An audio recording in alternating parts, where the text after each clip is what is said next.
جی السلام علیکم۔ آج کے ویلاگ میں 3 موضوعات پر بات کرتے ہیں۔ سب سے پہلے بات کریں گے آج 15 تاریخ صرف 5 دن بعد پریزیڈنٹ ڈونلڈ ٹرمپ کی انیگوریشن، وہ امریکہ کے صدر بن جائیں گے۔ کیا کیا ہونے جا رہا ہے؟ پاکستان سے خبریں آ رہی ہیں۔ پیپلز پارٹی کے سربراہ جناب بلاول بھٹو زرداری کو دعوت ملی ہے انیگوریشن میں شرکت کی۔ اس حوالے سے تفصیلات ڈسکس کرتے ہیں۔ اسی طریقے سے بات کریں گے پاکستان میں توہین مذہب کے مقدمات میں پھنسانے کا جو سلسلہ جاری تھا، اس حوالے سے پہلی بڑی آواز آئی ہے۔ پاکستان پیپلز پارٹی نے اس پورے سسٹم کو، اس پوری جو ایک ٹریپ کا ایک میکنزم چل رہا ہے FIA کے سائبر کرائم ونگ کے تعاون سے، اس کے خلاف آواز اٹھائی ہے۔ پہلی توانا آواز اٹھی ہے۔ تفصیلات کیا ہیں آپ کے ساتھ شیئر کریں گے۔ اسی طرح ہم ڈسکس کریں گے بھارتی آرمی چیف نے پاکستان کو ٹیررزم کا ایپی سینٹر قرار دیا ہے۔ اس کا بڑا منہ توڑ جواب دیا ہے ہمارے ISPR نے اور ہمارے وزارت خارجہ نے۔ بھارت کا اپنا ریکارڈ بھی اس حوالے سے کوئی بہت اچھا نہیں ہے، لیکن پھر بھی حقائق کا ذکر کرنا بہت ضروری ہے۔ اسی موضوع سے بات شروع کرتے ہیں۔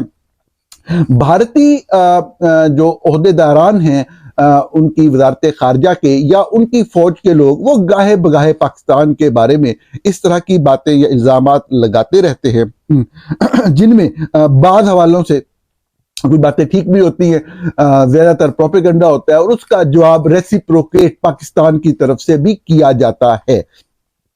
بھارت غلط ہے، بھارت کی ہم بات نہیں کرتے۔ بھارت نے جو کچھ مقبوضہ کشمیر میں معصوم اور نہتے کشمیریوں کے خلاف کیا پچھلی بہت سی دہائیوں میں، وہ بھی دنیا کے سامنے ہے۔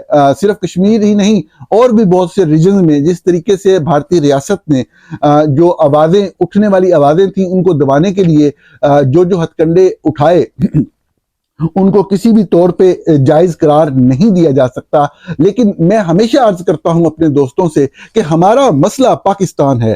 ہم نے اپنا گھر پہلے ٹھیک کرنا ہے، پھر کسی دوسرے پہ انگلی اٹھانی ہے۔ ہم نے بلوچستان، افغانستان کو فتح کرنے کی باتیں بعد میں کرنی ہے۔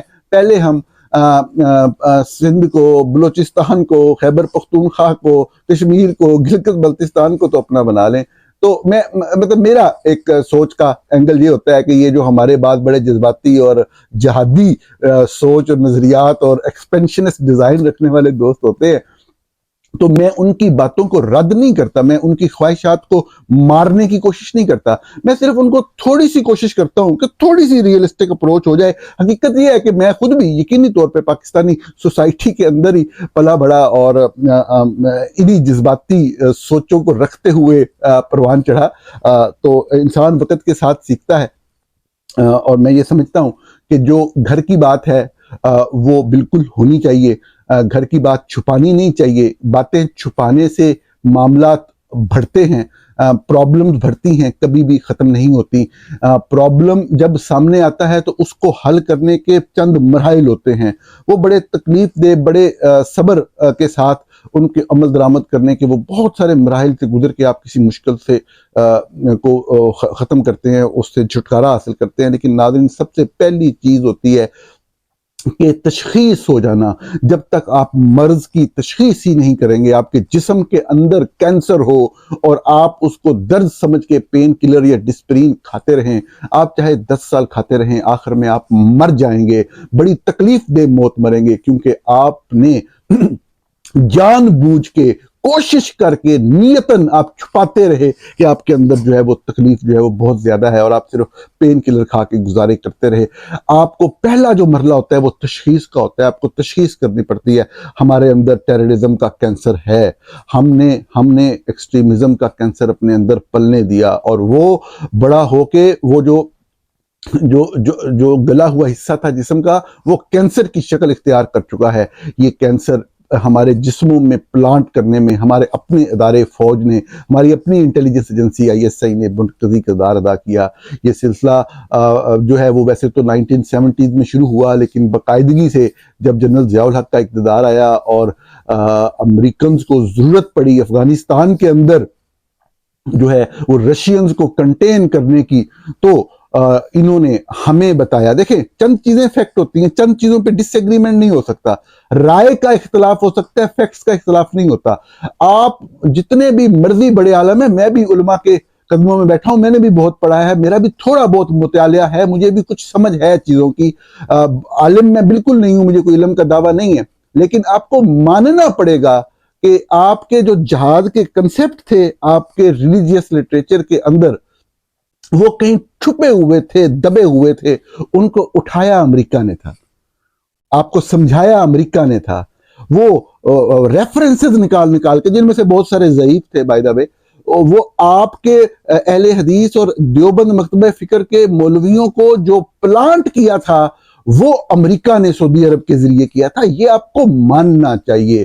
آئی ایس آئی فوج کے لوگوں نے دلال کا رول ادا کیا تھا. میں نے آپ کو بتایا تھا کہ اسی وقت سے ہی دنیا بھر میں جائیدادیں بننا شروع ہو گئی تھی. میں نے آپ کو بتایا تھا کہ جنرل اختر عبد الرحمان جو ہیں وہ آئی ایس آئی کے ڈی جی تھے.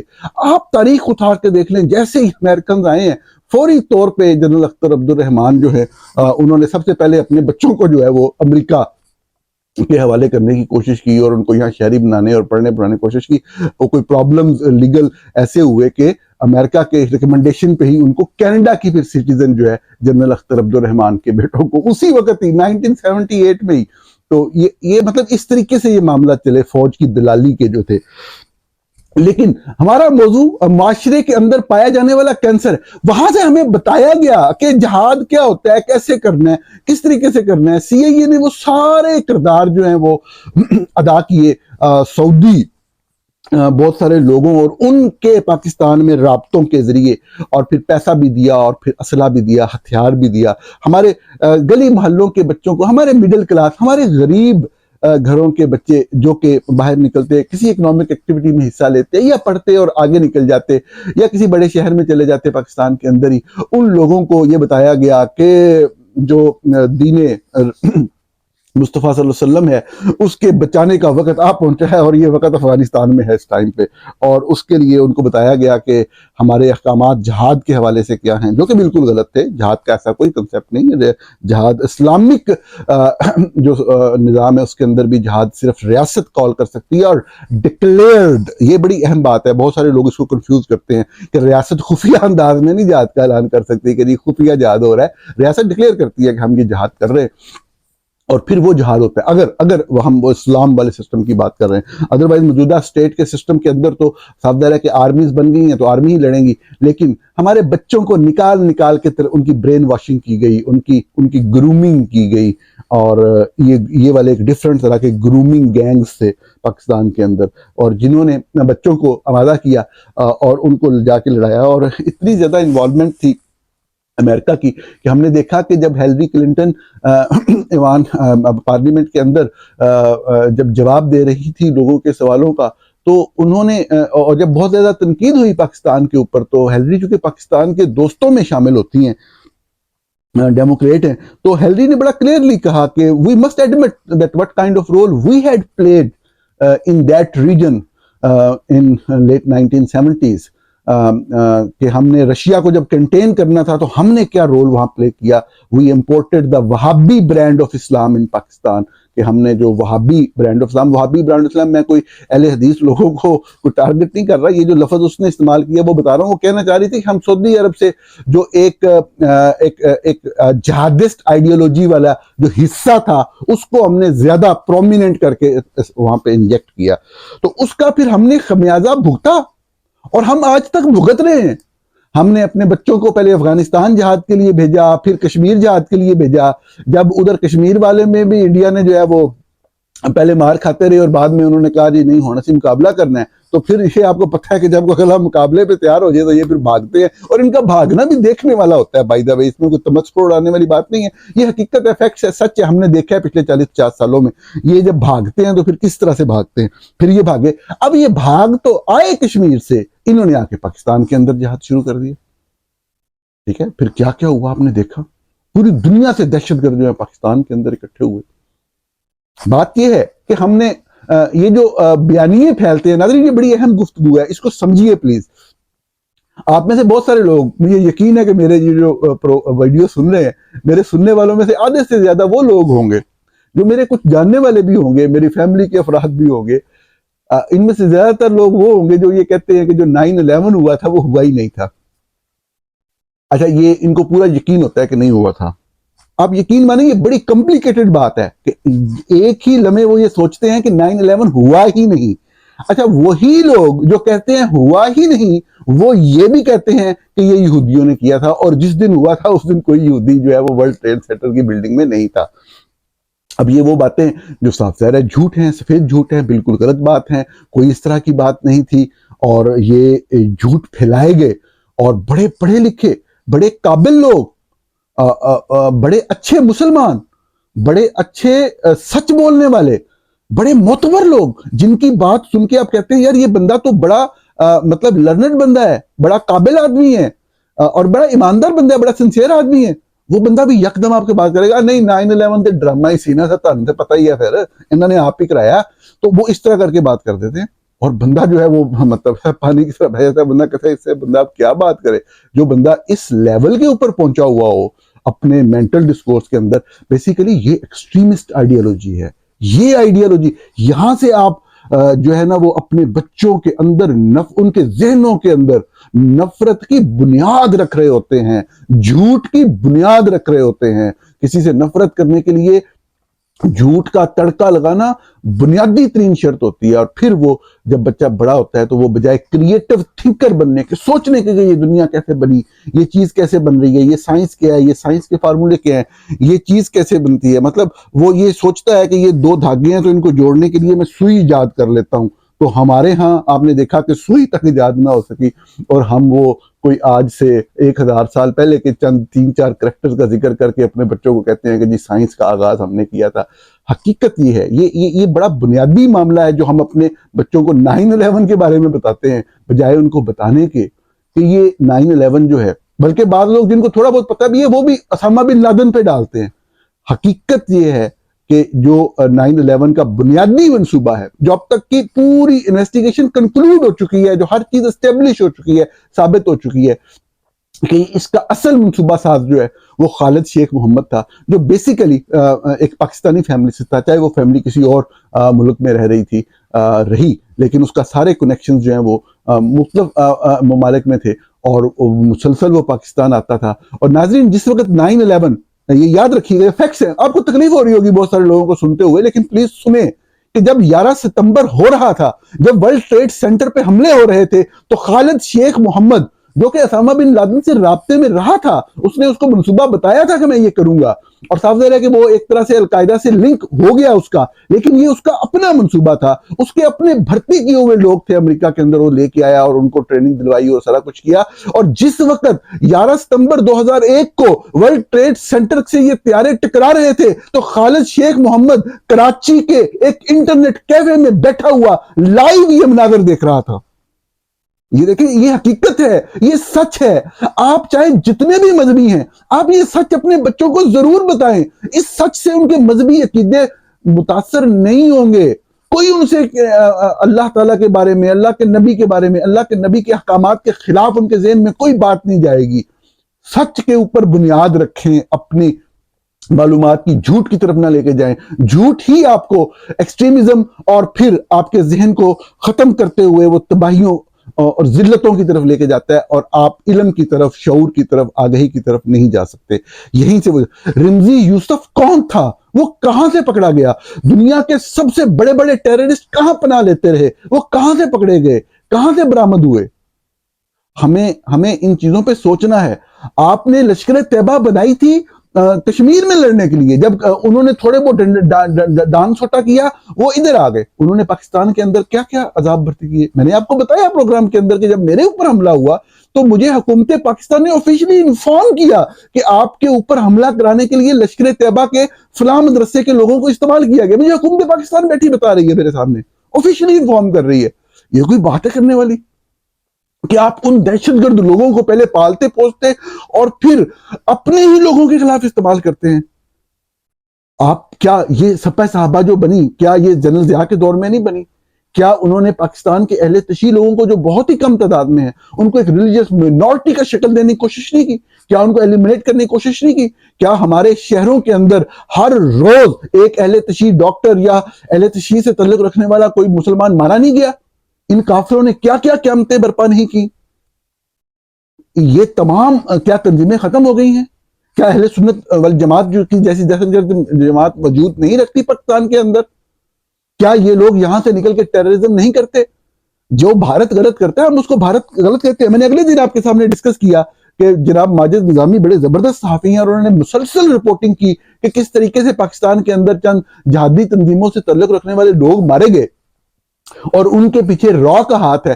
تو میں نے آپ کو عرض کیا کہ وہ تو جو بھی بھارت نے کیا غلط کیا، وہ قانونی طور پہ غلط ہے، لیکن بھارت اگر یہاں پہ آ کے ہمارے سائنسدانوں کو مارتا، جو کہ وہ مار سکتا تھا، اگر وہ ان کو مار سکتے تو سائنسدانوں کو مارنا تو اور آسان ہے، اگر ہمارے پروفیسرز کو مارتا، اگر ہمارے ڈاکٹرز کو مارتا تو یہ دنیا کی بدترین دہشت گردی بھی کہلاتی کہ ہمیں ٹارگٹ کیا جا رہا ہے، ہمارے بڑے لوگوں کو ٹارگٹ، ہمارے اہم لوگوں کو جو ہمارے ملک کو آگے لے جا سکتے ہیں، ماہر معاشیات ہیں، ان کو ٹارگٹ کیا جا رہا ہے۔ انہوں نے تو کسی کو ٹارگٹ نہیں کیا۔ ہمارے بہترین صحافی رپورٹ کر رہے ہیں کہ انہوں نے ان لوگوں کو ٹارگٹ کیا جو بھارت کے اندر جا کے دہشت گردی کر رہے تھے، جو دہشت گرد تھے۔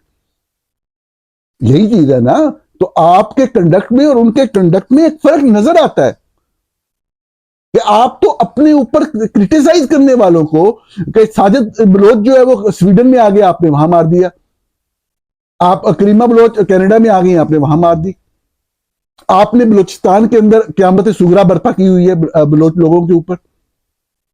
کوئی ایک چیز 1950s میں وہاں سے گیس نکلی، پورا پاکستان سوئی سے نکلنے والی گیس کے اوپر کھڑا ہوا ہے، پورا ہاؤس ہولڈ کو چھوڑیں، پوری آپ کی انڈسٹری جو ہے پچھلے اتنی دہائیوں میں آپ نے اتنی ترقی کیا، وہاں سے گیس کے جو ذخائر ہیں وہ ڈپلیٹ ہو گئے۔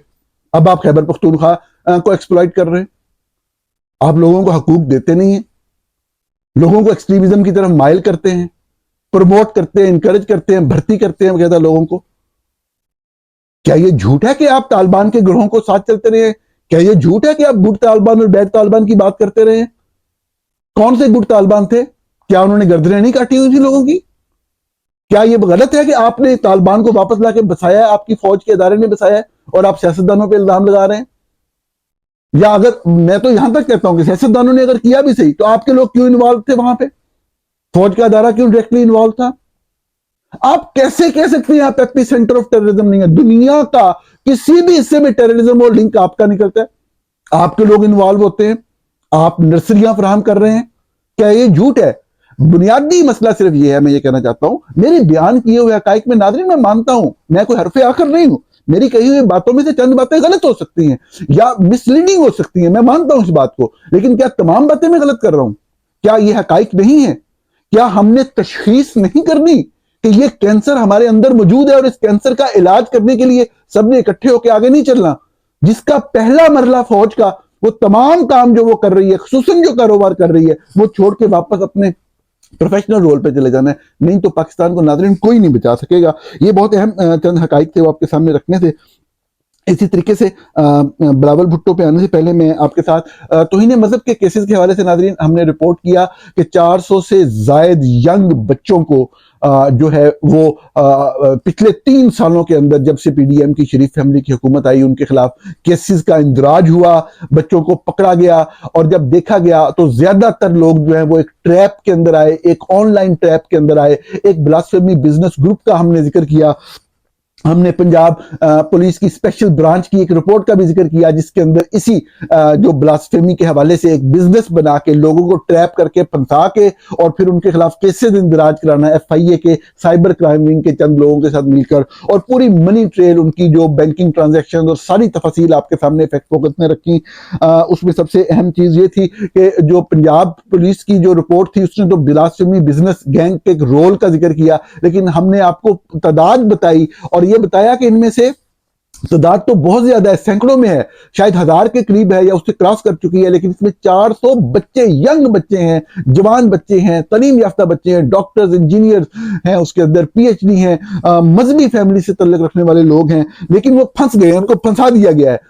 یہ کیسے ممکن ہے کہ ایک ایک دن میں 15 20 گستاخ رسول نکل رہے ہیں اپنے معاشرے کے اندر سے؟ شریف فیملی کا پوری تاریخ 1980s 1990s 2000 2010 ان کی پوری ہسٹری یہ ہے کہ یہ اپنے مخالفین کو فکس کرنے کے لیے مذہب کا کارڈ کھیلتے ہیں، لیکن صاف ظاہر ہے کہ آواز نہیں اٹھتی۔ ہم سب سے اہم بات جو میں آج کرنا چاہ رہا تھا وہ یہ ہے کہ میں خراج تحسین پیش کرنا چاہتا ہوں چند لوگوں کو جنہوں نے پاکستان جیسے معاشرے میں جہاں پہ یہ بات کرنا بہت مشکل ہوتا ہے نہ صرف آواز اٹھائی ہے، بلکہ وہ ان بے آواز لوگوں کا، ان بے سہارا، ان غریب لوگوں کا، زیادہ تر غریب عام مڈل کلاس فیملیز کے لوگ ہیں جن کو پھنسایا گیا ہے، ان کی آواز بنے ہیں۔ یہ بہت بڑی بات ہوتی ہے ناظرین۔ وکلا میں سے ہادی علی اور ایمان حضر مزاری، یہ دونوں لوگ، ایمان کے شوہر ہیں ہادی علی، یہ دونوں لوگ تو ویسے بھی ہیومن رائٹس کے جتنے بھی کیسز ہوتے ہیں بغیر کسی لالچ طمع کے یہ کام کرتے ہیں، محنت کرتے ہیں اور اپنی پوری کوشش کرتے ہیں کہ ان لوگوں کو جو وائس لیس، جن کی کوئی وائس بننے کو تیار نہیں ہوتا، ان کی وائس بنے اور ان کو ریلیف فراہم کریں۔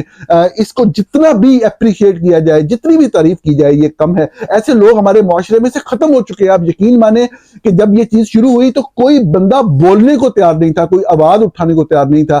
آج دل خوش ہوتا ہے کہ یہ لوگ جو ہیں، جس طرح عثمان وڑائچ ہیں ہمارے دوست، وہ بھی شروع سے لگے ہوئے تھے اس چیز کے اندر، اور جس طریقے سے اس چیز کو جو ہے اٹھایا گیا، اور جس طریقے سے ایمان حضرت مزاری تو مختلف جو وکٹم ہیں ان کی وکیل بھی اب بنی ہیں، لیکن جس طریقے سے وہ پیش کر رہی ہیں اور وہ ہادی علی پیش کر رہے ہیں کیسز کو دنیا کے سامنے، اور یہ اس چیز کو اپریشیٹ کرنا چاہیے، ماننا چاہیے کہ ہمارے معاشرے کے اندر ایسے ہیروئک کریکٹرز موجود ہیں جو کہ بے سہارا کے لیے، بے آواز لوگوں کے لیے آواز بن سکتے ہیں۔ پاکستانی میڈیا کے اندر مکمل خاموشی، کوئی صحافی اس کے اوپر بات کرنے کو تیار نہیں، چند لوگوں نے آواز اٹھائی، وہ لوگ یقیناً خراج تحسین کے مستحق ہیں۔ سب سے اہم جو کام کیا اعزاز سید صاحب نے، پہلے بھی رپورٹنگ کی تھی، اب تو انہوں نے ان وکٹم فیملیز کے لوگوں کو سامنے لا کے بٹھایا، ان کے انٹرویوز کیے، یہ چیز یقیناً خراج تحسین کے قابل ہے۔ سب سے اہم ڈیولپمنٹ یہ ہوئی کہ صاحب ذرا نون لیگ انوالو تھی تو کوئی بندہ بھی بات نہیں کر رہا تھا، کوئی بول نہیں رہا تھا۔ سب سے زیادہ افسوس پی ٹی آئی کے اوپر ہوتا ہے کہ اپوزیشن پارٹی ہے، ان کو نظر آ رہا ہے کس طریقے سے پاکستان کے نوجوان بچوں کو، چلیں اگر ایسا ہو نا کہ 4 یا 5 بچوں کو پھنسا دیا گیا، آپ نے دیکھا، آپ نے کہا یار یہ تو غلطی ہو گئی ہے ان سے، یا کوئی چیز ہوئی ہے، تو چلو جو بھی قانونی پروسیس ہے وہ کیا جائے، یا ان کو کوئی ریلیف مل سکتا ہے، کوشش کی ہے۔ یار سینکڑوں بچوں کو، اور پی ٹی آئی والوں نے ایک لفظ نہیں بولا۔ یہ منافقت ہوتی ہے جو ایٹومیٹکلی سامنے آتی ہے ایک دن، جب آپ کے ذہن کے اندر مفاد پرستی ہو، جب آپ صرف مفاد کی سیاست کر رہے ہو تو آپ نہیں بولتے۔ یہ وہ سچ ہے جو سب کو کہنا چاہیے، بولنا چاہیے۔ میں نے لازمی سمجھا کہ میں یہ دیکھتا رہا بڑا عرصہ کہ پی ٹی آئی والے کس طرح سے بات کریں گے یا نہیں کریں گے، یا اس کو بڑا سینسٹیو ایشو ہے کر کے ٹریٹ کریں گے، کہ اگر فرض کریں کہ سب نے بھی کیا تو اس کے اوپر بھی بولنا پڑتا تھا ایک سیاسی جماعت کا، ایک قومی سیاسی جماعت ہونے کے دعوے دار کا ہونے کا، کہ جی یہ سینکڑوں بچے یار اس طرح کی لانت میں اس مسئلے سے نکلا جائے، جو بھی حل ہوتا ہے وہ ان کا پیش کرتے، لیکن ان کی صاف ذرا کلیئرلی پھر نظر آتا ہے کہ یہ مفاد کی سیاست ہے، کسی ایک بندے نے اس کے اوپر بات نہیں کی۔ لیکن ناظرین، قابل تحسین بات جو بھی ہو، جس کی تعریف کرنا بنتی ہو وہ کرنی چاہیے، کہ اس کے باوجود کہ اس ایشو کے اوپر بات کرنا بہت مشکل ہے، لیکن جو سچ بات تھی اگر وہ کی جائے تو یہ عوام کو الٹیمیٹلی پسند آتی ہے، کیونکہ یہ سچ نہیں ہے، یہ ٹریپ ہے، نوجوانوں کو ٹریپ کر کے پھنسایا جا رہا ہے۔ پاکستان پیپلز پارٹی ان قومی جماعتوں میں پہلی قومی بات بنی ہے جنہوں نے سامنے آ کر بات کی ہے اور اوپنلی اس کو غلط کہا ہے۔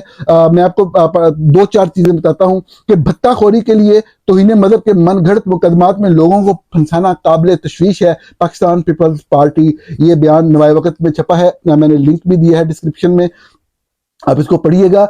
پیپلز پارٹی کے انسانی حقوق سیل نے ان خبروں پر گہری تشویش ظاہر کی ہے جس میں بتایا گیا ہے کچھ مذموم عناصر بھتہ خوری کے لیے توہین مذہب کے من گھڑت مقدمات میں بے گناہ شہریوں کو پھنسا رہے ہیں۔ رپورٹس کے مطابق جارحانہ تصاویر کو مذہبی مواد کے ساتھ ملا کر، یہ وہی جو برنا تصویروں کے اوپر آپ کو بتایا تھا کہ جو مذہبی ہستیاں ہیں ان کے نام وغیرہ لکھے جاتے ہیں، مواد سے ملا کر سوشل میڈیا پلیٹ فارم پر پھیلایا جاتا ہے اور اس کے لیے شہریوں کے موبائل آلات کو ہیک کیا جاتا ہے یا دیگر طریقوں سے دیگر غیر اخلاقی ذرائع کو استعمال کیا جاتا ہے، اور پھر قانون نافذ کرنے والے اداروں میں موجود بددیانت عناصر یعنی کہ سائبر کرائم ونگ جو ایف آئی اے کا پشاور میں، ملتان میں، لاہور میں اور خصوصاً راولپنڈی اور اسلام آباد میں جو ہے کہ بدیانت مل کر جھوٹے مقدمات کے اندراج کے لیے بہانے کے طور پر استعمال کیا جاتا ہے۔ ایک بیان میں انسانی حقوق کے سیل کے سربراہ سابق سینیٹر جناب فرحت اللہ خان بابر نے کہا کہ اس ایشو کے بارے میں سب سے پہلے قومی کمیشن برائے انسانی حقوق نے اپنی رپورٹ دی تھی، جس میں اکتوبر 2023 سے اکتوبر 2024 کے دوران توہین مذہب میں درج مقدمات کی تحقیقات کی گئی تھی۔ رپورٹ میں یہ کہا گیا تھا کہ یہ نوجوانوں کو خواتین کے فرضی ناموں کے ساتھ غیر اخلاقی آن لائن انگیجمنٹ کے ذریعے پھیلایا جاتا ہے اور پھر ان کے خلاف مقدمات جاری کیے جاتے ہیں، خواتین کو استعمال کیا جاتا ہے، اور پھر آگے چیز چلتی ہے۔ بعض اوقات لوگوں سے واقعتاً غلطی ہونے کے امکانات بھی ہیں، لیکن اس میں ٹریپنگ کا عنصر بہت کلیئر ہے، بہت واضح ہے۔ ہم کسی بھی طور پہ جو صورتحال اس وقت پاکستان میں بن چکی ہے، ہم کسی بھی طور پہ مقابلہ نہیں کر سکیں گے پی ایم ایل این کا، شریف فیملی کا، کیونکہ فوج کا ان کے ساتھ نیکسس ہے، لیکن یہ ظاہر ہے کہ جو ہمارے سوسائٹی کے اندر عام طبقات ہیں ان کو اٹھنا پڑے گا، اکٹھا ہونا پڑے گا، ایک حکمت عملی بنانی پڑے گی، کیونکہ یہ ایک بڑا ایشو ہے۔ آپ کا کوئی بھی ویو پوائنٹ ہو کہ یہ ہوا، یہ نہیں ہوا، یہ ہے ایک بچے آپ کی جنریشن کے اندر سینکڑوں لوگ جیل کے اندر پڑھے لکھے بچے جل رہے ہیں اور ان کے اوپر توہین مذہب کے الزامات لگائے گئے ہیں۔ اس مسئلے کا کوئی حل نکلنا چاہیے۔ یہ اتنا ہی سیریس مسئلہ ہے جتنا شریف فیملی کا کینسر جو اس ملک کو لگا اس سے نپٹنا سیریس مسئلہ ہے۔ ناظرین آگے چلتے ہیں۔ پریزیڈنٹ ٹرمپ کی اناگوریشن ہے 5 دن کے بعد۔ پاکستان تحریک انصاف کے کچھ لوگ یہ خواہش کا اظہار کر رہے تھے کہ کسی طریقے سے عمران خان صاحب کو کوئی انویٹیشن ملے اس اناگوریشن میں شرکت کی۔ اس حوالے سے تو شاید کوئی ڈیولپمنٹ نہیں ہو سکی، لیکن پاکستان پیپلز پارٹی کی طرف سے یہ خبر چھپوائی گئی ہے جیو کے اندر، جیو نیوز کے اندر، کہ جو بلاول بھٹو زرداری ہیں ان کو اناگوریشن پہ انوائٹ کیا گیا ہے۔ خبر کی تفصیل میں یہ لکھا گیا ہے کہ یہ ان کو ذاتی حیثیت میں جو ہے وہ بلایا گیا ہے، ان کو انوائٹ کیا گیا ہے۔ اس کے اوپر پی ٹی آئی کے کچھ لوگ جو ہیں وہ یہ تبصرہ کر رہے تھے کہ یہ تو پرائیویٹ کیپیسٹی میں تو کوئی بھی بندہ، کوئی بھی شہری یہاں پہ شرکت ہو سکتا ہے، تو یہ تو کوئی ایسی بات نہیں ہے، کوئی آفیشیل اس میں انویٹیشن نہیں ہے۔ لیکن یہ خیر میرے خیال میں فضول ایک بات ہے۔ یہ پولیٹیکل جو معاملات ہوتے ہیں وہ اسی طرح سے ہوتے ہیں، اور اس میں پوائنٹ سکورنگ ہی ہوتی ہے، زیادہ تر کاروائی ڈالنی ہوتی ہے۔ اب بات یہ ہے کہ ان کو انویٹیشن ملی ہے اور وہ آ رہے ہیں۔ جو لوگ دعویٰ کر رہے تھے کہ ہم یہ کریں گے، ارینج وہ نہیں کر سکے، یہ ایک دوسری حقیقت ہے۔ تو یہ ہے کہ اس میں جو پولیٹیکل ایڈوانٹیج تھا وہ صاف ظاہر ہے کہ وہ اب جو دوسری سائیڈ ہے وہ پروپیگنڈا کرے گی کہ عمران خان صاحب کو نہیں بلایا جا سکا۔ میرے خیال میں اتنا بڑا مسئلہ نہیں تھا، ایک انویٹیشن حاصل کی جا سکتی تھی۔ جس لیول کے اوپر یہاں پہ کوشش کی گئی، جس لیول کے اوپر یہاں پہ جو لوگوں کو قائل کرنے کے حوالے سے معاملات کیے گئے، جو پاکستان تحریک انصاف کے حوالے سے تھے، عمران خان کی رہائی کے حوالے سے تھے، تو میرے خیال میں یہ چیز بھی کی جا سکتی تھی، ایک اچھی چیز ہوتی، لیکن نہیں ہو سکی۔ پریزیڈنٹ ٹرمپ کے آنے کے بعد بہت سے معاملات میں بہت جلدی سے تیزی آئے گی۔ بات وہی ہے کہ پاکستان کے حوالے سے میرے خیال میں معاملات میں بہتری آئے گی۔ اوورال جو پاکستان کے تعلقات کے حوالے سے معاملات ہیں، میرا نہیں خیال کہ ان میں کوئی مزید خرابی آنے کے امکانات ہیں۔ عمران خان کی رہائی کے حوالے سے ہم بہت دفعہ پہلے بات کر چکے ہیں۔ اب تک کی بھی میری معلومات، یا معلومات تو خیر نہیں آپ کہہ سکتے، مطلب جو کوشش کی جاننے کی کہ کیا کیا پاسبلٹیز ہو سکتی ہیں، وہ آج کے دن بھی یہی ہیں کہ دیکھیں عمران خان کی رہائی کا مطلب خودکشی کرنا ہے جنرل عاصم منیر کا۔ تو اگر امریکہ کہہ بھی دے اور دباؤ ڈال بھی دے تو جنرل عاصم منیر امریکہ کے کہنے پہ خودکشی نہیں کریں گے۔ اس کا کوئی حل وہیں پہ نکلنا ہے، کوئی لوکل حل ہی نکلنا ہے، کوئی انڈیجنس حل ہی نکلنا ہے، اور وہ کیسے ہوگا؟ عوامی طاقت سے عمران خان ضرور پریشرائز کر سکتے ہیں جنرل عاصم منیر کو۔ اگر عوامی پریشر سے نہیں کر سکتے تو پھر ان کو معاملات طے ہی کرنے پڑیں گے۔ یہ ایک حقیقت ہے، ایک زمینی حقیقت ہے۔ اس کے علاوہ کوئی بھی دوسرا جو ہے چارہ وہ نظر نہیں آتا۔ اور پریزیڈنٹ ٹرمپ کے آنے کے بعد اوورال حکومت پاکستان کے ساتھ تعلقات کے حوالے سے مجھے تو یہی لگتا ہے کہ معاملات بہتری کی طرف جائیں گے۔ ناظرین پروگرام دیکھنے کا بہت شکریہ، آپ سے کل پھر ملاقات ہوگی۔